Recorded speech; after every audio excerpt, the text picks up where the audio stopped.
على أمور الدنيا والدين والصلاة والسلام على أشرف الأنبياء والمرسلين وعلى آله وصحبه أجمعين. اللهم فصل وسلم وبارك على نبينا وحبيبنا محمد وعلى آله وصحبه وسلم. Jamaah salat subuh Masjid Raya Al-Ittihad yang dimuliakan oleh Allah Subhanahu wa taala.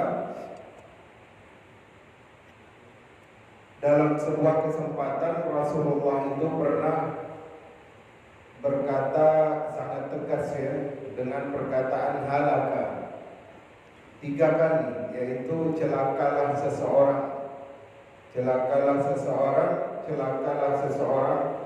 Mungkin peringatan ini bukan bagi kita yang sholat subuh ya, di Masjid Ittihad, ataupun orang yang sholat subuh berjamaah di masjid di bulan Ramadan. Ini bagi orang yang mungkin sholat subuhnya terlalaikan. Kata Rasulullah itu, celakalah seseorang liman adraka ramadhana wa lam yughfar lahu. Bagi orang yang berjumpa dengan bulan Ramadan, ketika bulan Ramadan selesai, dosa-dosanya tidak diampuni. Karena kadang-kadang kita memandang Ramadan itu dari satu persepsi saja. Ramadan kita pandang hanya sebagai bulan ampunan, maghfirah, bulan di mana kita beramal dilipat gandakan pahala dan balasan, bulan di mana Allah itu tidak membatasi hitungan pahala bagi seorang yang membaca Al-Quran.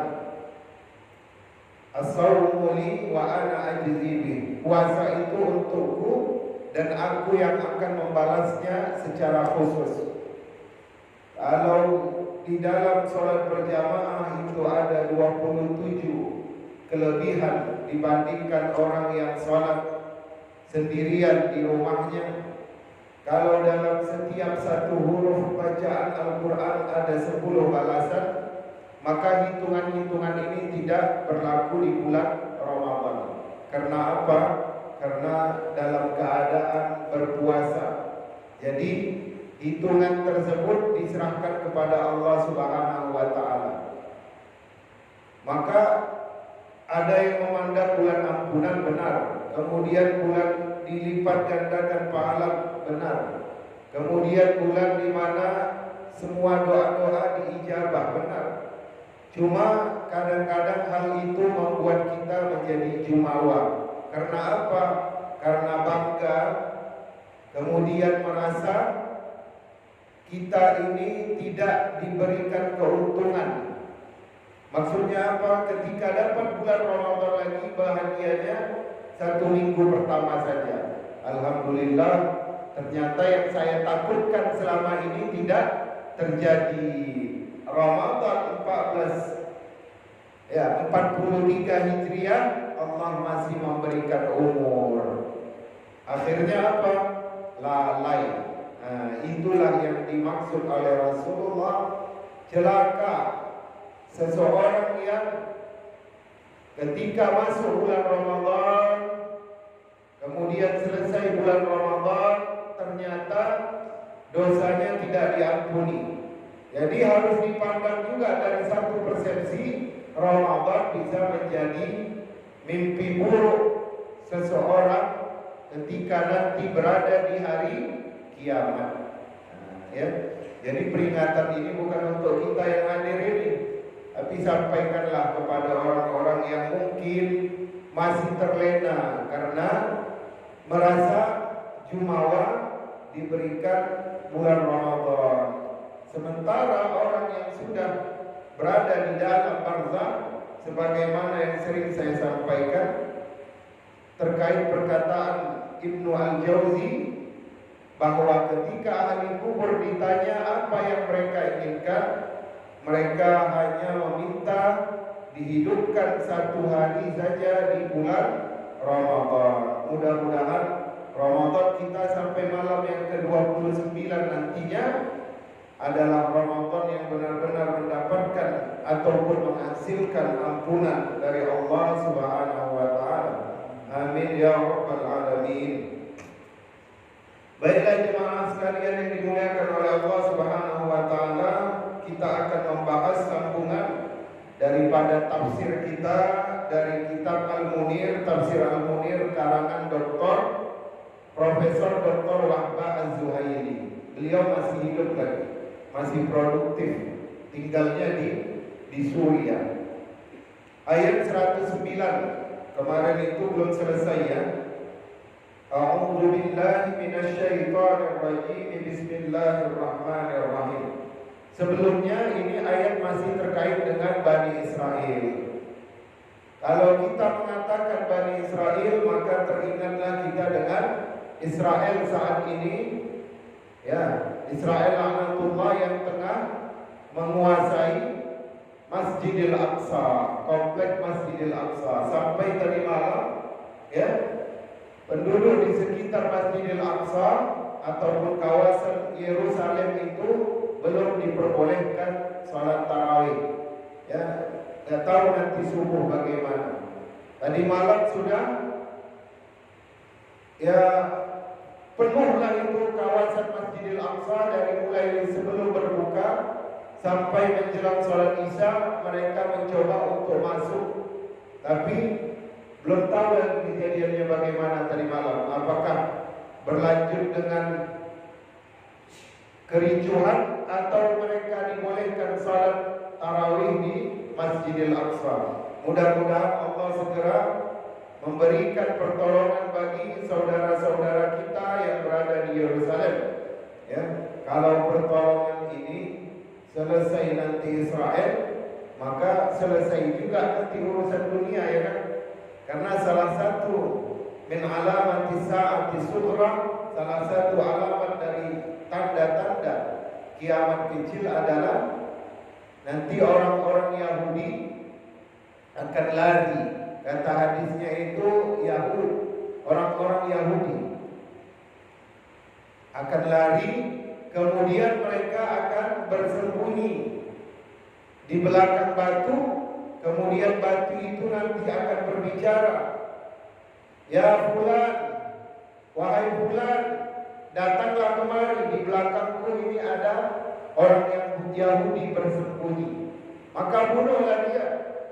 Ya, semua nanti benda akan memberitahukan posisi orang Yahudi kecuali syajaratul qarqad, pohon qarqad, yaitu pohonnya orang Yahudi yang mereka tanam banyak sejak tahun 90-an. Nah, mereka percaya pohon qarqad itulah nanti yang tidak akan memberitahukan keberadaan mereka. Terkait hadis ini pernah kejadian pada zaman Syekh Ahmad Yasin. Saya baca di kitab majalah Manaratul Azhar. Ya, Syekh Ahmad Yasin disampaikan oleh muridnya bertanya, saya nggak tahu hadis ini. Ya Syekh, ini pernah kejadian sama saya. Ya, dan ketika batu itu berbicara, saya malah ketakutan dan lari. Jadi nggak jadi dia bunuh itu Yahudi. Nah, karena saking sibuknya dia tidak pernah mendengar hadis ini, ya, malah dia takut dan lari. Ini pernah kejadian, itu ditulis itu di dalam majalah Manaratul Azhar di Kairo, bahwasanya ini sudah pernah kejadian pada zaman Syekh Ahmad Yasin. Kemudian mengapa Bani Israel? Kadang-kadang kita harus bedakan juga antara Bani Israel dengan negara Israel yang sekarang. Ya, menurut para ahli ahli DNA itu, dan mereka para ilmuwan dari Amerika berkebangsaan ataupun berdarah Israel, ya, bukan Yahudi, mereka udah nggak bertuhan ini. Saya lupa nama beberapa profesor itu. Mereka mengatakan bahwa orang-orang yang berada di Israel itu tidak ada satupun, termasuk dari anak cucu Nabi Yakub alaihissalam, karena mereka adalah Yahudi Askenazi. Askenazi atau Yahudi Eropa yang dahulunya mereka adalah imigran dari Laut Hitam ataupun daerah di sepanjang perbatasan antara Rusia, Azerbaijan dan sebagian daerah Irak bagian utara. Karena menurut mereka Yahudi yang masih keturunan Yahuda ataupun anak daripada Nabi Yakub alaihissalam itu sudah dimusnahkan oleh orang-orang Israel itu sendiri, katanya begitu. Jadi yang ada di Israel itu tidak ada lagi keturunan anak-anak daripada Nabi Yakub alaihissalam. Selamatlah ya. Jadi yang mereka ini adalah orang-orang yang meyahudikan diri sendiri. Itu dulu nama rajanya Raja Bulan. Mereka masuk ke dalam agama Yahudi. Kemudian pada masa kekhalifahan Abbasiyah mereka diserang karena tidak mau masuk Islam. Akhirnya mereka bertransmigran ke Eropa. Dan itulah yang menjadi Yahudi-Yahudi yang berada di Eropa Timur. Kemudian mau dimusnahkan oleh Hitler, lari mereka. Di mana mereka paling banyak? Itu di Kanada, itu paling banyak Pak, di kota Quebec itu, provinsi Quebec yang bahasanya bahasa Prancis. Wah, itu banyak kastel-kastel yang mereka itu masih menyembah terhadap pagan, ya, atau dajjalisme. Itu banyak Pak di Quebec itu, Quebec. Nah, orang itu bilang Quebec. Bahasanya bahasa Prancis. Kesitulah mereka banyak lari dari Prancis itu karena ancaman daripada Hitler. Jadi setelah diperbolehkan Inggris pada tahun 1925, masuklah Yahudi itu dari Eropa Timur dan dari Amerika Utara. Kembali ke mana? Kembali ke tanah Yerusalem. Ketika diambil kekuasaan Masjidil Aqsa dari Raja siapa nama ayah Raja Husain itu? Abdullah ya? Abdullah yang pertama. Karena Raja Abdullah yang pertama begitu diambil kekuasaan Masjidil Aqsa, ya, kata orang menjadi gila. Itu benar enggaknya saya nggak tahu. Tapi ma'ruf ceritanya. Karena saking stresnya dia, Al-Aqsa itu diambil alih oleh Inggris. Kemudian Inggris membuka pintu bagi imigran-imigran Yahudi untuk kembali masuk ke Israel. Maka disitulah kembali orang-orang Yahudi dari Eropa masuk ke tanah Palestina. Itu dulu telanjang kaki Pak, pakai celana pendek, kelaparan. Orang Palestina yang menyambut mereka. Ya, nanti orang Palestina ini lupa tentang Al-Baqarah 109-110. Ya, hanya beberapa tahun setelah itu sudah mulai pencaplokan. Ya, hanya beberapa tahun setelah 1925 sudah mulai pencurian terhadap hasil tanaman orang Palestina. Bismillahirrahmanirrahim. Kata Allah Subhanahu wa taala kemarin, wadda katsirun min ahlil kitabi law yaruddunakum min ba'di imanikum kuffar. Kita ulang sedikit ya. Ya. Sebagian besar itu min ahlil kitab, dari kalangan ahlul kitab. Di sini disebutnya ahlul kitab. Ahlul kitab ini kan dua. Udah ijma' para ulama. Yang pertama adalah Yahudi, yang kedua adalah Nasrani. Tapi di sini di ayat ini walaupun dikatakan ahlul kitab, tapi yang dituju adalah orang-orang Yahudi yang bersama Rasulullah di Madinah. Ya, di Madinah. Lau yaruddunakum, ya kalaulah kalian itu kembali, lau yaruddunakum, kalaulah mereka dapat mengembalikan kalian min ba'di imanikum, setelah kalian beriman, kufara, menjadi kafir. Jadi ini keinginan terbesar orang-orang Yahudi di Madinah yang menginginkan suku Aus dan Khazraj adalah dua suku, dua kabilah yang mendiami Madinah sebelum orang-orang Yahudi datang ke kota Madinah. Orang-orang Yahudi ini lucu Pak, semua hadis dia percaya, isi Taurat, Nabi akhir zaman datang di antara dua bukit, Nabi akhir zaman datang di negeri yang tanahnya rata, Nabi akhir zaman itu datang di negeri yang banyak pohon-pohonnya. Dia cari, dapatlah kota Madinah. Ramai mereka berekspansi, menetap di Madinah. Makanya tidak ada Yahudi di kota Makkah itu, dan tidak dituliskan di dalam Taurat bahwasanya Nabi itu lahir di sebuah kota yang tidak dijajah, yang di situ ada mata air bernama Zam-Zam. Kalau dituliskan dalam Taurat Pak, sudah lama itu Muhammad kecil alaihi salatu wassalam sudah dilenyapkan oleh orang-orang Yahudi. Itu tanda kasih sayang Allah kepada umat akhir zaman. Yang dituliskan apa dalam Taurat itu?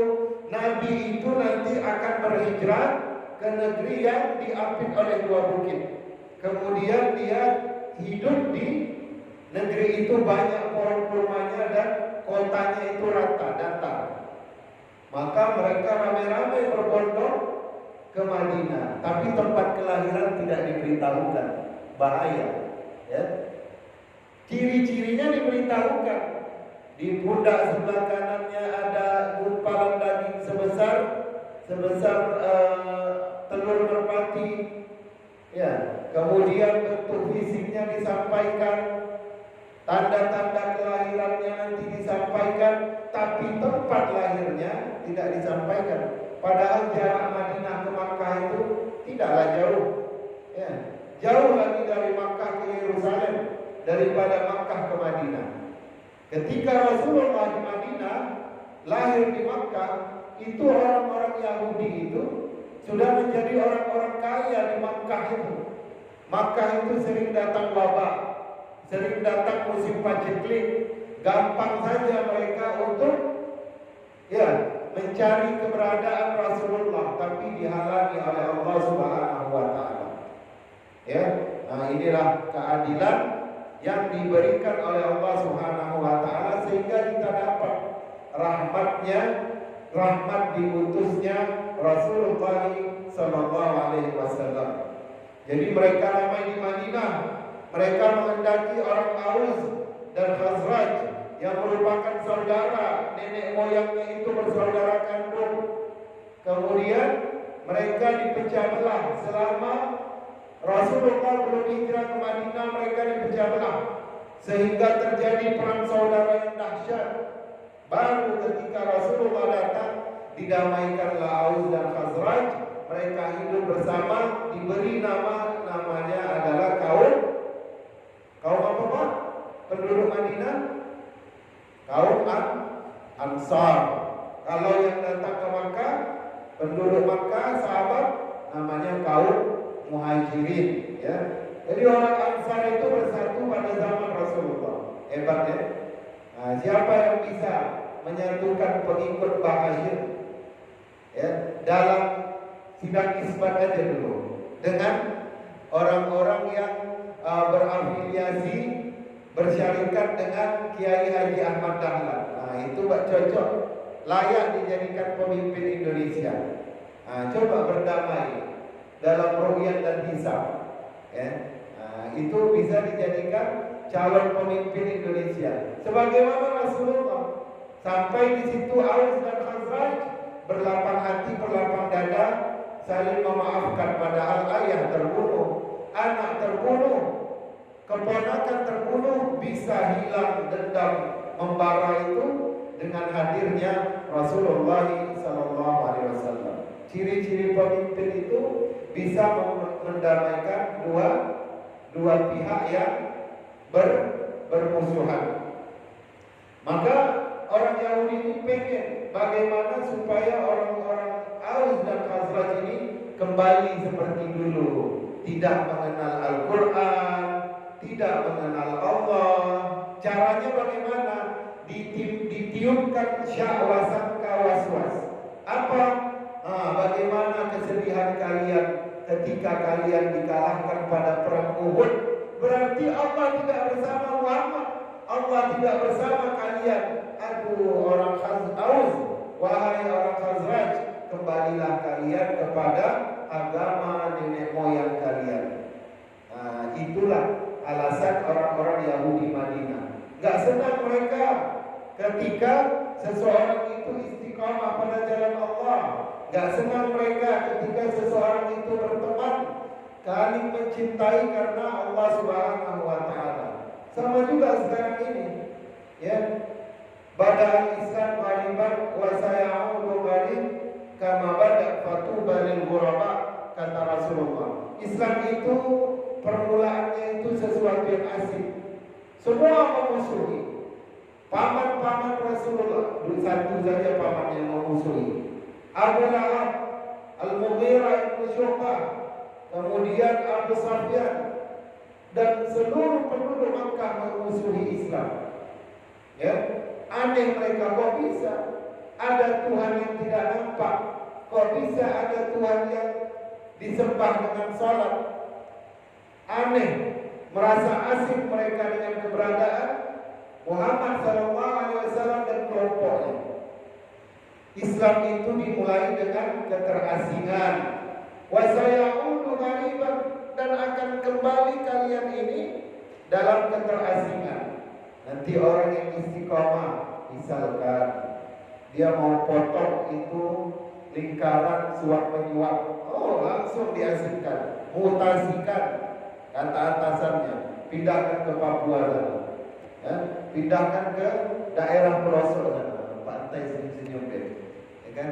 Kemudian dia itu salat subuhnya berjamaah di masjid, kata atasan, mana ini laporan? Mana si fulan? Lagi salat ke masjid. Dipanggil. Apakah Anda komitmen dengan etos kerja yang baik? Tentulah Pak. Tapi mengapa laporan yang ini lama dikerjakan? Sudah selesai. Ya tapi saya tunggu dari tadi. Saya salat zuhur sebentar ke masjid. Nah itu sudah mulai, ya, jadi perbincangan. Mungkin sekarang sudah tidak lagi. Tapi ingatlah, orang yang berislam dengan istiqamah akan dianggap nanti seperti orang asing, ya. Kama bada'a, sebagaimana Islam yang permulaan, ya. Fatuba lil quraba, maka surga. Tuba itu adalah nama pohon di dalam surga. Pohon di surga yang bernama Tuba lah bagi orang yang dianggap asing tersebut, ya. Misalkan kalau ada resepsi, dia maunya tidak digabung antara anak-anak gadis dengan anak-anak muda. Kata Nini Mama, kata pamannya, ini udah mulai dia nih ke arah-arah Islam garis keras lah, diarahkan kepada radikal lah tuduhannya. Begitu Pak, kata Rasulullah, apa yang kalian buat dari syiar-syiar Islam itu nanti akan dianggap suatu keterasingan.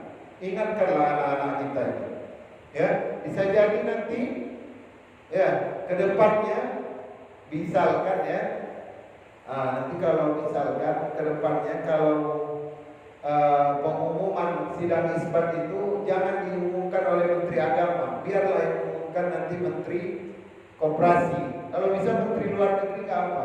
Takutnya dia bilang hilal tidak lewat Indonesia, ya, dari Australia langsung ke Malaysia, ya kan? Nanti tidak ada Ramadan pada tahun 14, misalkan 47 gitu, ya. Bisa jadi karena apa? Karena orang yang berislam itu akan dianggap seperti orang asing, ataupun dia seperti orang yang tidak mudah untuk berbaur. Siap-siaplah. Apa yang mereka inginkan? Kalian balik menjadi kafir, wahai orang-orang Ansar, wahai orang-orang Ansar, ya, khusus Ansar saja ini, karena orang Muhajirin tidak tidak akan bisa murtad. Kenapa? Karena keadaan yang lebih sulit dari perang Uhud mereka sudah lewati. Mereka tinggalkan harta, mereka tinggalkan ayah dan ibu. Ada juga anak yang sudah menikah tidak mau masuk ke dalam Islam. Mereka tinggalkan cucu, pergi hijrah bersama Rasulullah ke Madinah. Membuktikan apa? Keimanannya sudah tidak bisa diganggu karena level cobaannya itu sudah pada taraf yang paling tinggi.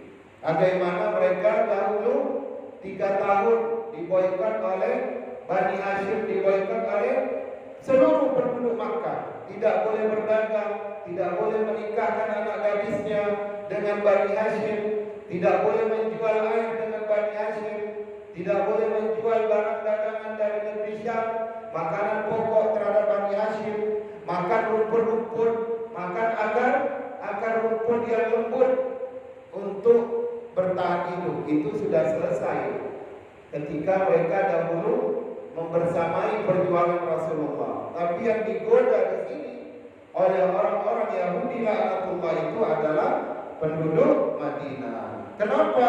Hasadat min indi anfusihim, karena kedengkian yang datang dari dalam diri mereka orang-orang Yahudi. Nah, inilah bahaya sifat hasad atau dengki. Hasad ini ta'rifnya, definisinya adalah berkhayal ataupun mengharapkan ya kenikmatan itu hilang dari seseorang. Kenikmatan hilang dari orang lain. Nah, ya, si fulan ganti mobil Alphard, ya Allah, mudah-mudahan tabrakan dia. Mudah-mudahan katanya masuk bengkel mobilnya, hancur. Nah, itu namanya hasad, dengki. Ya, mengharapkan ya agar nikmat tersebut dicabut dari si fulan. Itu udah dengki namanya. Dan hasad ini hanya dibolehkan pada 2 tempat. La hasada illa fi isnatain. Tidak boleh hasad itu kecuali pada dua tempat. Yang pertama, rajulun atahul Qur'an fa huwa yaqumu bihi ana al-laili wa ana an-nahar. Iri atau dengki kepada orang yang seorang rajul, pemuda yang Allah datangkan kepadanya Al-Quran, dia enak bacaan Al-Qurannya, hafizul Quran, kemudian kalau jadi imam itu senang kita, khusyuk salat kita, waktunya itu habis dengan Al-Quran, siangnya dia, malamnya dia bersama Al-Quran, siang tenggorokannya kering dengan Al-Quran. Itu boleh kita iri, Pak. Boleh kita iri, Bu. Ya Allah, aku iri dengan si fulan itu karena dia min ahlil Quran. Jadikan anak hamba juga sama seperti dirinya. Itu dibolehkan. Dan dengki yang kedua yang dibolehkan adalah rajulun atahullahu malam. Ya, seorang laki-laki yang Allah berikan harta yang banyak, fahuwa yunfiquhu ana al-laili wa ana an-nahar. Tapi dia menginfakkannya di dalam kesunyian malam dan di tengah keramaian siang. Kita boleh Pak dengki kepada orang yang Allah beri harta yang banyak. Dengkinya maksudnya adalah, ya Allah, kalau hamba jadi orang yang mempunyai harta, jadikanlah diri hamba sedermawan Bapak fulan, jadikanlah hamba pemurah seperti fulan bin fulan. Itu aja yang dibolehkan. Selebihnya segala dengki, segala hasad tidak dibolehkan. Hasad ini termasuk dari penyakit apa Pak? Penyakit, dia bukan penyakit jasadiah. Dia tidak nampak penyakitnya. Namanya penyakit hati, ya. Hasad ini adalah penyakit hati. Dan setiap penyakit hati itu bisa memberikan efek yang dahsyat. Bisa dia menggerogoti keimanan dan rasa cinta kepada Allah Subhanahu wa taala. Ya, jadi orang yang berhasad, orang yang berdengki ini menimbulkan puluhan penyakit di bawahnya lagi.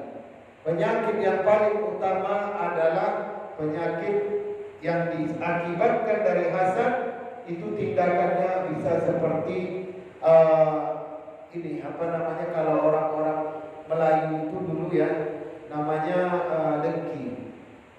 Dahulu di zaman ya masih tahun 90-an itu Pak ya, di Malaysia itu masih ada istilah, di sebagian Sumatera juga, kalau ada anak gadis yang menolak lamaran seseorang di kampungnya itu, anak gadis itu bisa gila, bahkan ada yang sampai mati karena ditenung itu Pak. Banyak itu kejadian ya. Saya punya teman itu kuliah di Jordan, orang Aceh, istrinya orang Terengganu. Kejadian itu masih 2014. Adiknya dilamar, ya, tidak mau dia sama pemuda kampung itu, ya, tidak berapa lama sakit meninggal. Bagaimana mereka memastikan itu bahwasanya itu hasil tenung? Sudah biasa terjadi, gitu.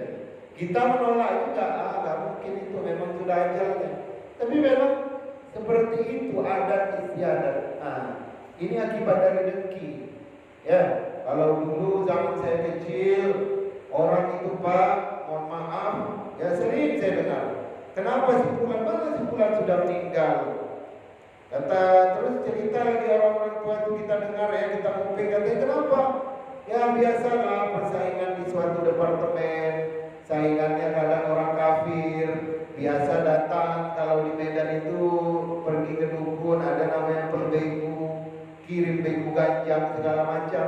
Itu bisa jadi benar, tetapi yang menyebabkan ya tercabutnya nyawa seseorang bukan karena santetnya itu, bukan karena tenungnya itu, tapi memang ketentuan Allah Subhanahu wa Ta'ala yang menjadi pokok bahasa kita akibat dari kedengkian ini. Bahkan yang paling halus itu adalah ainul hasad, pandangan mata dengan kedengkian. Pandangan mata ini kan ada dua, penyakit ain ini ada dua. Ain itu gak semuanya buruk. Ada ain yang bisa karena terlalu memuji. Ada seorang sahabat itu saleh, anak itu, saya namanya lupa, saleh tampan. Bahkan ada sahabat mengatakan kalau ada namanya Yusuf bin Ya'qub pada zaman ini, itulah si Fulan bin Fulan. Ketika dipuji begitu, si Fulan yang lagi mandi tadi, sahabat Rasulullah, pingsan dia Pak. Karena apa? Karena terlalu berlebihan dalam memuji pun tidak baik. Nah, apalagi kalau pandangan mata itu dengan kebencian. Maka sekarang gampang anak-anak kita ini sakit karena apa? Karena masih banyak lagi, masih merah lagi, matanya lagi sedang melotot, dipoto truk, dia upload ke media sosial. Ya, ada orang yang tidak menghendaki kebaikan kepada keluarganya, bisa datang namanya ainul hasad itu. Ya, maka kan kita dilarang oleh Rasulullah itu membantu suatu tubuh yang bernyawa. Nah, yang dibolehkan oleh sebagian ulama itu untuk memori, untuk disimpan, ya kan? Ataupun untuk dipandang sebagai doa mengingat orang tuanya, maka dia lihatlah fotonya. Jadi penyakit dengki ini akan melahirkan penyakit-penyakit yang berbahaya. Mimba bima tabayyana lahumul haq, dari sesudah apa-apa yang kami jelaskan bagi mereka orang-orang Yahudi tentang kebenaran Al-Quran, kebenaran Rasulullah SAW. Fa'fu wasfahu, wahai orang-orang Ansar, fa'fu, wahai Muhammad, maka maafkanlah oleh kalian. Orang-orang Yahudi itu masih diharapkan keberimanannya, masih diharapkan mereka untuk masuk ke dalam Islam. Wasfahu, dan lapangkanlah, luaskanlah dada kalian. Ya, penyakit dada sempit ini penyakit akhir zaman. Maka doa yang paling baik sekarang adalah doa diberikan hati yang seluas samudra. Ya, kata anak-anak muda sekarang, baperan, itu yang benar. Ya, kadang-kadang karena baper, karena merasa perasaan dibawa kemana-mana, gak enak sama fulan, gak datang ke masjid.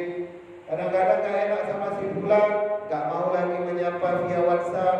Kadang-kadang gak enak sama si fulan, saling berburuk sangka, jumpa di jalan tidak saling menyapa. Ya, jadi kata Rasulullah, kata Allah, wasma'u, dan lapangkanlah dada kalian hatta ya'ti Allahu bi amri, sehingga Allah memutuskan perkara mereka. Ya, apa yang Allah perintahkan terkait orang Yahudi Bani Nadir diusir. Karena apa? Karena mereka melakukan percobaan pembunuhan terhadap Rasulullah. Pada suatu masa Rasulullah datang ke kampung Bani Nadir untuk meminta diat salah seorang penduduk Madinah yang terbunuh. Jadi dimintalah diat dari sekutu Bani Aus, yaitu Bani Nadir. Bani Nadir ini Yahudi di Madinah. Maka kata petinggi Bani Nadir, oke Muhammad, tunggu di sini. Disuruh nunggu di sebuah rumah yang di atasnya bukit. Maka mereka dapat berencana untuk membunuh Rasulullah dengan melemparkan batu besar dari atas bukit tersebut. Jadi di samping dinding rumah itu ada Abu Bakar, ada Umar dan Ali dan Rasulullah. Jadi sekali mendayung 2-3 bulan terlampaui. Sekali melempar batu semuanya mati. Ya kan begitu. Akhirnya kata orang yang berakal di antara Bani Nadir itu, jangan. Ya, pasti Allah akan memberitahukan kepada Muhammad. Tahu dia? Tahu Pak. Mereka tahu agama Islam itu datang dari Allah. Nanti akan diberitahukan Jibril kepada Muhammad. Tapi yang tidak berakal tadi, nggak ada itu. Tidak mungkin Muhammad diberitahukan oleh Jibril. Maka mereka tetap bermufakat. Akhirnya datanglah Jibril bersegera kepada Rasulullah. Kemudian Rasulullah berbangkit meninggalkan kampung Bani Nadir. Abu Bakar, Umar dan Ali radhiyallahu anhum heran. Sampai di Madinah barulah dijelaskan oleh Rasulullah, Jibril menyuruhku untuk pulang dari Bani Nadir karena mereka telah mendorong batu besar untuk melemparkannya kepada kita di bawah. Barulah Rasulullah mengumpulkan pasukan menyerang Bani Nadir, kemudian mereka diusir dari kampungnya. Ya, dari situ mereka pergi ke Irak. Bani Nadir, kalau Bani Quraidah itu dihukum, ya, dipotong lehernya. Berapa jumlahnya? 400 orang. Siapa mereka? Semua yang ikut membantu Abu Sufyan dalam perang Khandaq untuk menyerang kota Madinah. Ada 400 orang. Anak kecil, perempuan, orang tua ditawan, dijual ke negeri Syam, dijadikan budak. Ya, yang mau diambil jadi istri, masuk ke dalam Islam ada. Ya. Kemudian ada beberapa juga yang datang kepada Rasulullah untuk meminta ampunan, ada. Ya, dengan jaminan sahabat. Ada yang masuk Islam, nggak tahulah Islamnya apa, karena takut dihukum atau karena memang Islamnya benar-benar datang dari hatinya. Akhirnya 400 orang selama 25 hari itu Rasulullah mengepung Bani Quraidah. Akhirnya mereka keluar, dimintalah sahabat sekutu mereka Sa'ad bin Mu'az untuk memutuskan hukum tersebut.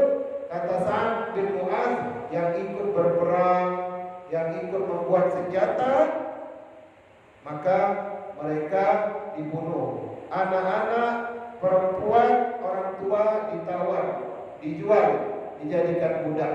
Maka kata Rasulullah, ya Sa'ad, engkau telah memutuskan dengan hukuman Allah Subhanahu wa Ta'ala. Kejam? Oh, tidak kejam. Mereka ini terikat janji. Kalau mereka sekongkol dengan Abu Sufyan, ya, 6.000 penduduk Madinah itu hanya menjadi sejarah bagi hidup kita sekarang. Mungkin juga Islam tidak sampai kepada kita kalau kemarin Allah tidak utus angin puting beliung kepada pasukan yang pasukan pada perang Khandaq. Jadi tunggulah nanti mereka akan diselesaikan. Itu makna hatta ya'tiyallahu bi amri innallaha ala kulli syai'in qadir. Sesungguhnya Allah atas tiap-tiap sesuatu maha berkuasa.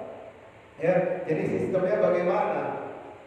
Ya, ayat ini harus dibacalah kepada para pemimpin Islam supaya mereka bisa menolong orang-orang yang berada di sekitaran Yerusalem. Kalau sekarang kan pemimpin Islam gak ada. Saudi malah menuju ke arah liberalisme, sekularisme. Ya kan Pak? Memang tidak bisa kita sembunyikan lagi. Banyak videonya. Pantai sudah ada, pantai terbuka, bioskop sudah ada, bar sudah ada, perempuan sudah bisa jadi bartender. Apalagi? Ya, kalau perempuan bisa nyetir itu udah lama itu. Kemudian tempat semacam judi kasino itu pun sudah ada, ya, bukan memang di Makkah dan Madinah, tapi itu di dalam kawasan kerajaan Saudi Arabia. Mesir dikuasai oleh orang yang menggulingkan pemerintahan yang sah. Siapa lagi yang diarah? Irak sudah dikuasai oleh pemerintahan Syiah. Mana lagi yang kuat? Libya masih dalam keterpurukan kehancuran yang dibuat oleh NATO. Tunisia, grup ikhwannya masih dalam mengurus internal sendiri. Ya, semuanya dalam keadaan lemah. Kalau Rasulullah dahulu satu perempuan dihinakan, langsung diserang itu Bani. Begitu. Kalau sekarang kan tidak bisa. Israel merajalela. Satu lagi apa terkait dengan Ramadan ini kita tambahkan wa aqimus shalah wa atuz zakat. Ayat 110, dan dirikanlah salat dan tunaikanlah zakat. Salat itu untuk memperbaiki keadaan individu, sedangkan zakat untuk memperbaiki keadaan sosial. Dengan mendirikan salat dan dengan mendatangkan zakat, maka umat Islam itu pada zaman Rasulullah menjadi umat yang selalu menang. Karena apa? Karena mendirikan salat dan menunaikan zakat. Terkait zakat, ya, sebagian besar umat Islam menunaikan zakatnya di bulan Ramadan. Apakah boleh di luar bulan Ramadan? Boleh. Yang penting sampai masa satu tahun. Kenapa orang pilih bulan Ramadan?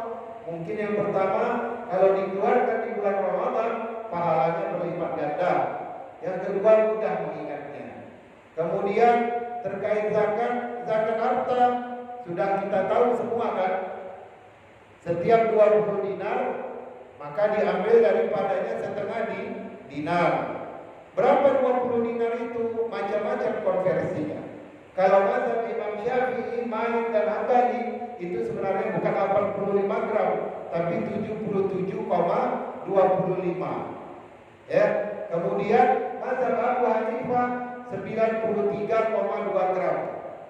Diambil jalan tengah oleh Profesor Dr. Wahab Al-Zuhaili, ya, ahli fikih zaman modern kontemporer, menjadi 85 gram.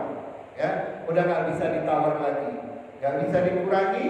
Ya, kalaupun ada yang mengatakan, saya mau ambil mazhab Abu Hanifah 93,2. Oke, pada masalah fikih yang lain, ambil juga mazhab Imam Abu Hanifah. Ya, kalau pada masalah kurban, Imam Abu Hanifah wajib. Al-Ahnaf mewajibkan kurban. Nah, nanti kalau musim ibadah haji wajib dia kurban, karena dia kemarin zakat harta mengambil nisabnya Imam Abu Hanifah. Sedangkan akikah bagi satu anak laki-laki pada mazhab Imam Abu Hanifah boleh 1 ekor kambing, Syafi'i 2 ekor kambing. Jadi konversinya beda-beda, tapi sudah dipakai oleh Tuan Guru Abdul Somad itu 85 gram. Semenjak zaman nenek kita lagi 85 gram. Kemudian yang sering ditanyakan juga, apakah orang berhutang wajib zakat? Pak Ustaz, wajib, kecuali pada zakat perdagangan. Perdagangan itu 5 kurang 3. Ya, yang pertama adalah modal yang diputarkan selama 1 tahun. Yang kedua, piutang, utang orang yang belum dibayar. Yang ketiga adalah keuntungan. Yang dikurangin apa? Yang bisa mengurangi nisabnya adalah kerugian, hutang, ya, hutang dan rugi, ya. Hutang, dia ada hutang sehingga tidak sampai nisabnya, kemudian dia rugi sebelum sampai haulnya 1 tahun. Adapun orang yang berzakat harta, dia bilang saya banyak hutang Pak Ustaz. Semua yang ada di rumah ini hasil hutang katanya. Gak ada yang cash ini katanya.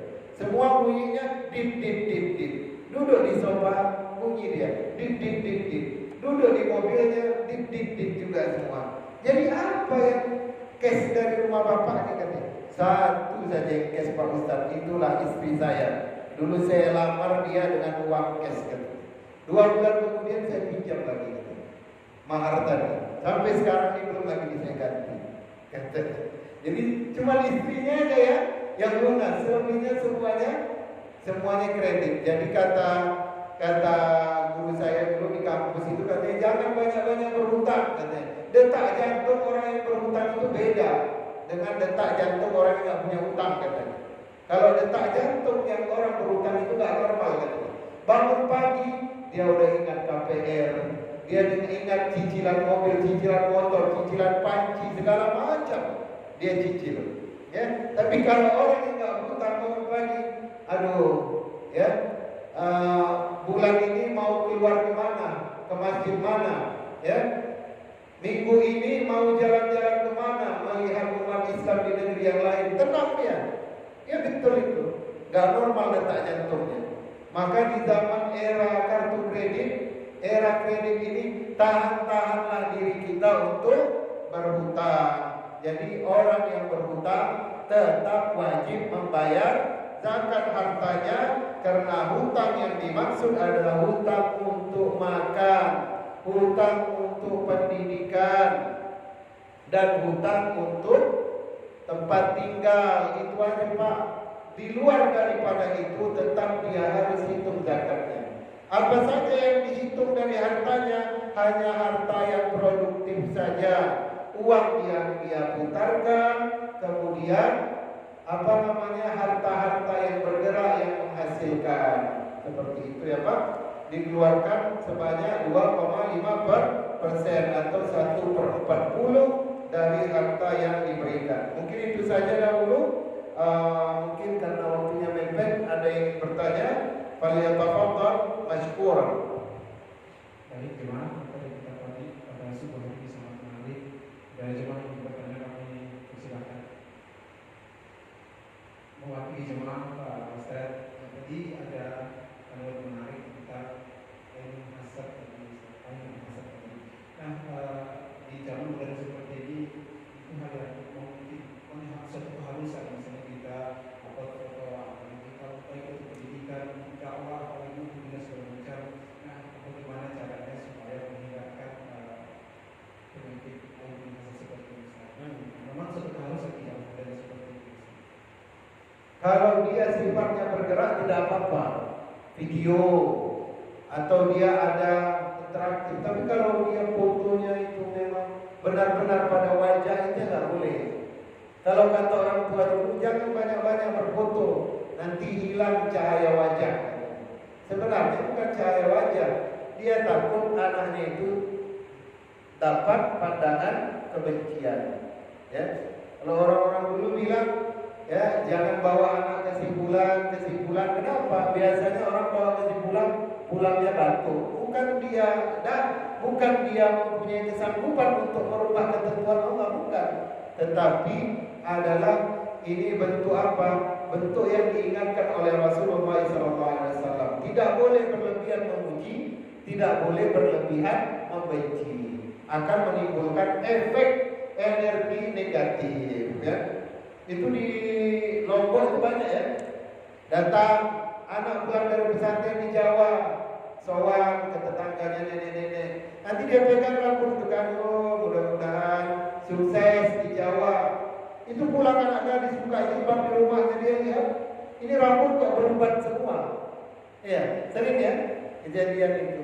Nah itu kadang-kadang sihir-sihir seperti itu ada. Cuman itu hanya pandangan mata saja. Kalau dibacakan ayat kursi langsung hitam lagi itu. Ya, itu jin saja yang menutupi mata kita. Terakhir Ustaz, kalau ada doa atau cara kita sebagai orang tua untuk anak-anak kita agar terhindar dari penyakit seperti itu. Doa atau mungkin cara-cara supaya anak-anak kita terhindar. Iya, makanya setiap mengantar anak sekolah untuk jaminan keamanan kita minta kepada Allah, Allahumma inni a'udzubika bikalimati tammati min syarri ma khalaq. Di atas kepalanya, Pak. Nah, kalau bisa mulut kita itu mengucapkan ini di atas ubun-ubun kepalanya. Allahumma inni a'udzubika bikalimati tammati min syarri ma khalaq. Nah, bacakan doa itu di atas kepala anak. Ya, kemudian tentulah untuk menghindarkan dari sihir, hasad dan dengki itu dikumpulkan oleh Imam Hasan Al-Banna dalam zikir-zikir Rasulullah yang dari keluar dari hadis mutawatir dinamakan Al-Ma'thurat. Itu Imam Hasan Al-Banna yang mengumpulkannya dalam sebuah buku kecil. Dia kasih nama Al-Ma'thurat atau zikir pagi dan petang. Nah, itu aja. Yang lain Pak, ada yang mau bertanya tentang masalah zakat? Mungkin nanti ada guru yang lainnya. Satu lagi Ustaz.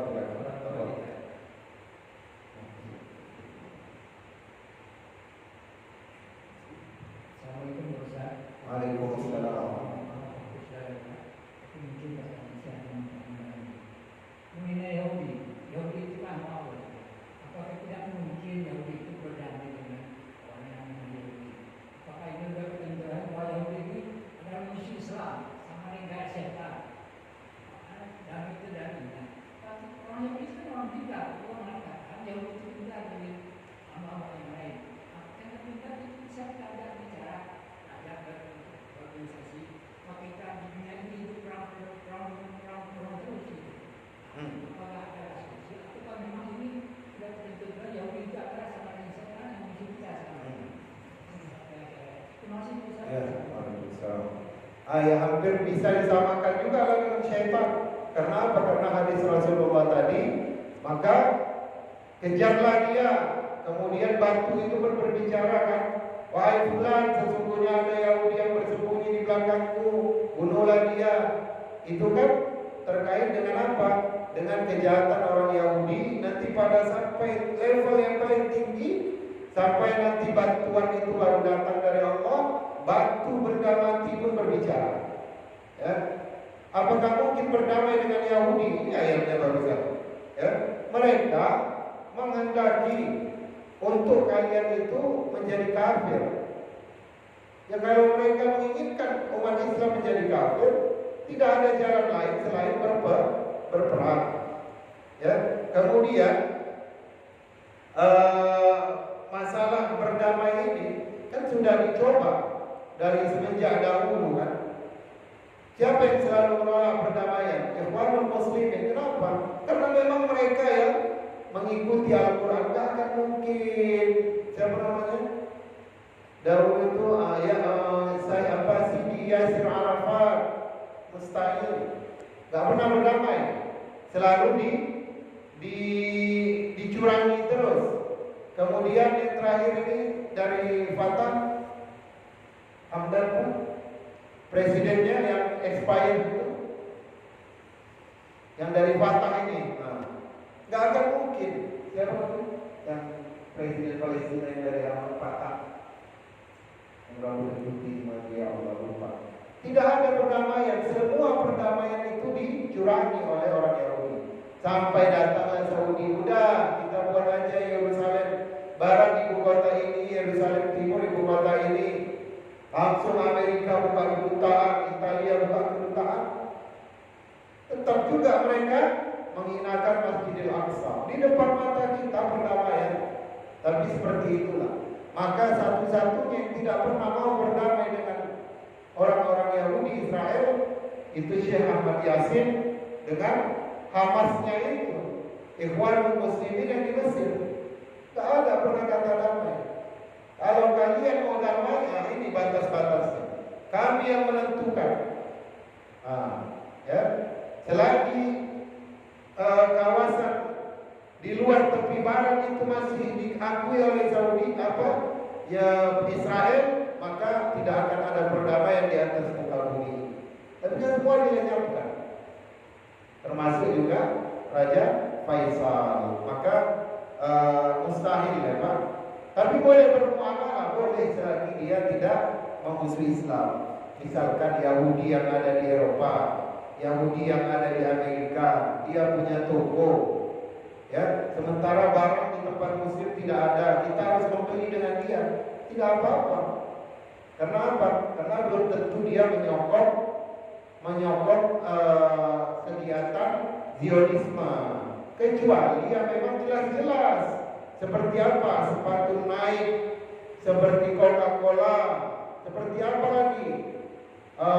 Perusahaan-perusahaan besar, misalkan iPhone, mendukung sebagian dari harta kami nanti akan kami serahkan kepada pemerintahan Zionis Israel. Nah, itu haram muamalah dengan dia. Karena apa?